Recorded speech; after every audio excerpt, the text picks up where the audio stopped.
November 30, 1948. Somerton Beach, Adelaide, South Australia. A man is found slumped against a seawall, his legs stretched out in the sand, his head resting on the stone behind him. At first, people assume he is sleeping. When they look closer, they realize he is dead. What follows is one of the most elaborate, baffling unsolved mysteries in human history. The man was well-dressed, wearing a suit, a white shirt, a tie, brown shoes. He was fit, muscular, estimated to be between 40 and 45 years old. He had no wallet, no identification, no money. Every label had been carefully removed from his clothing. No one in Adelaide or anywhere else came forward to claim him. The autopsy was deeply puzzling. The pathologist found no obvious cause of death. The man's organs showed signs consistent with poisoning. His stomach contained a third to half a pint of blood, his liver and spleen were congested, but toxicology tests of the era found nothing.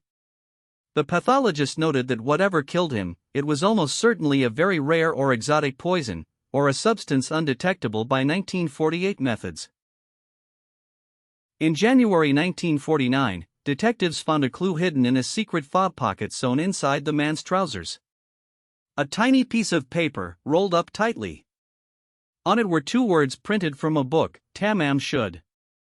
Persian for, it is ended or finished. The phrase comes from the final page of the Rubaiyat of Omar Khayyam, a 12th century Persian poem about love, fate, and the end of life. Police appealed to the public.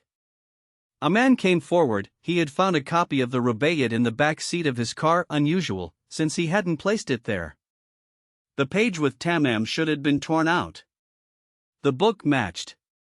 And on the back cover, someone had written a series of letters in pencil, apparently a code. 5 lines of seemingly random capital letters. It has never been cracked. The code read, Rgobab/Mliawi/Tumstosi/Atnid/Pamli/MLABOAQC. Every major cryptographer and intelligence agency in the world has attempted to decode it. The NSA, GCHQ, academic cryptanalysts, amateur codebreakers. For 70 years, nothing. Some now believe it may not be a code at all, but a mnemonic, the first letters of words in a personal message only the writer could decipher. Inside the book, investigators also found a phone number. It belonged to a woman named Jessie Thompson, later known publicly as Nurse Joe. She claimed not to know the Somerton man. But when shown a death mask cast of his face, she reportedly went pale and nearly fainted, then quickly composed herself and maintained she had never seen him before. Police never pursued her aggressively. Investigators later wondered why. Nurse Joe had a son, Robin Thompson, who was born in 1947. When the Somerton man's face was digitally reconstructed and analyzed decades later, genetic researchers noted remarkable physical similarities between Robin and the dead man. Same ear structure. Same chin. Same jawline. The implication was stunning. Was the Somerton man Robin's biological father? The Cold War context is essential. 1948 was a pivotal year in global espionage. The Soviet atomic bomb project was accelerating. The United States had launched the Marshall Plan.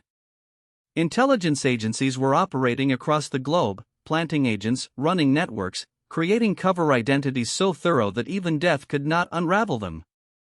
The Somerton man's profile, physically fit, no identity, possible poisoning, a code, fit the profile of a spy or intelligence asset.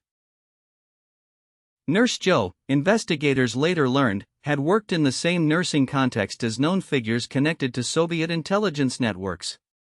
Whether she was herself involved, whether the Somerton man was a Soviet agent, a Western counterintelligence operative, or simply someone in the wrong place, no one has been able to confirm.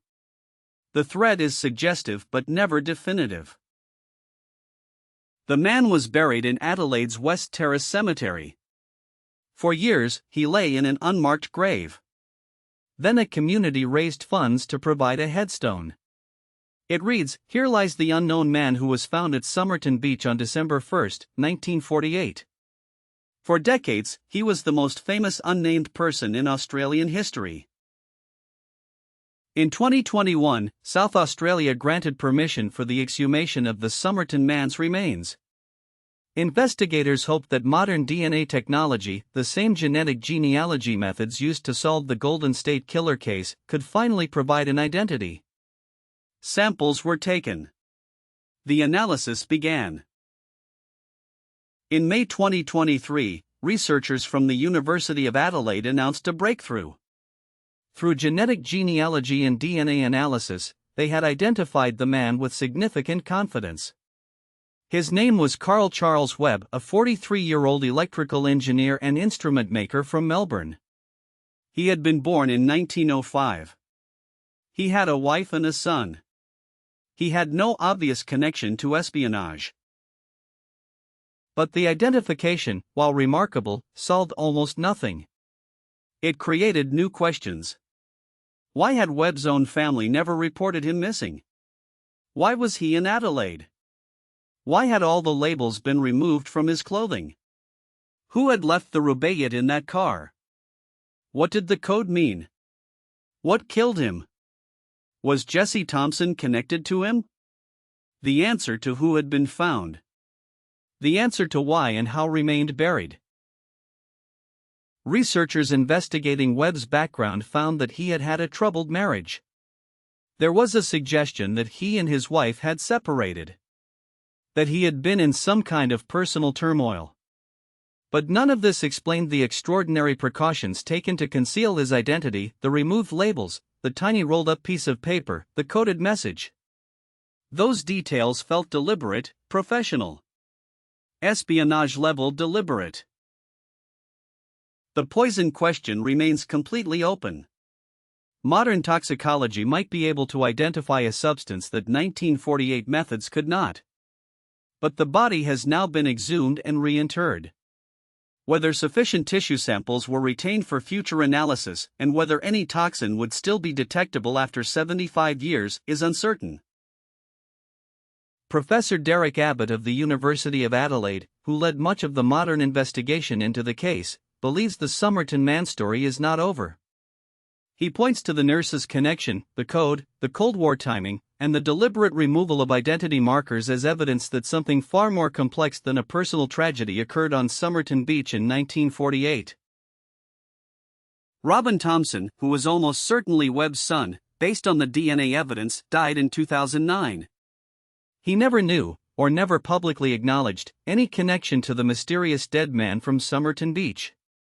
If he knew, he took that knowledge with him. Another layer of silence added to a case already built on silence. The code on the back of the rubaiyat remains one of the most tantalizing unsolved puzzles in cryptographic history. If it is truly a cipher, it is an extraordinarily well-constructed one. If it is a mnemonic, the words it stands for died with the writer. Either way, it stands as a monument to a mystery that refuses to yield completely, even after 75 years. The Somerton man case is unique in true crime history because it layers mystery upon mystery. Unidentified body. Unknown poison. Hidden message. Uncracked code. A woman who clearly knew more than she said. A Cold War backdrop. A secret pocket. A torn page from an ancient poem about endings. It reads like fiction. It is not. Carl Webb, if the identification is correct, left Melbourne and traveled to Adelaide for reasons unknown. He died there for reasons unknown.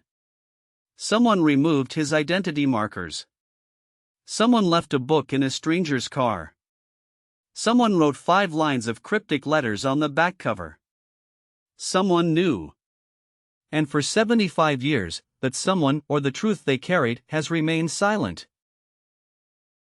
The Somerton man will be debated and researched for as long as there are people fascinated by mysteries that resist resolution. His grave in Adelaide, now with a proper headstone bearing his name, marks both a conclusion and a continuation. We know who he was. We do not know what happened to him. In the world of unsolved cases, that is both a triumph and a reminder of how much darkness remains.